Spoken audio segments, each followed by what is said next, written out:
ఒక పచ్చని పొడవైన చెట్టు ఒక మైదానం అంచున నిలిచింది. ఆ చెట్టులో 4 చిన్న పిట్టలు బెల్లా, కోకో, రియో, టైనీ కలిసి ఒక గూడు కట్టుకుని ఆనందంగా నివసించేవి.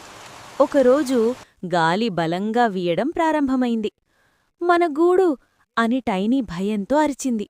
ఈ గాలి దాన్ని ఎగిరేసి వేస్తుంది. కాని కోకో తల ఊపుతూ, మనము వదిలేస్తే మన ఇల్లు పోతుంది అంది. అప్పుడు రియో ఒక ఆలోచన చెప్పింది.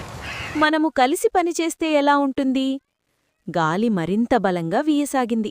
ఆకులు ఎగిరాయి. గూడు కదలడం మొదలైంది.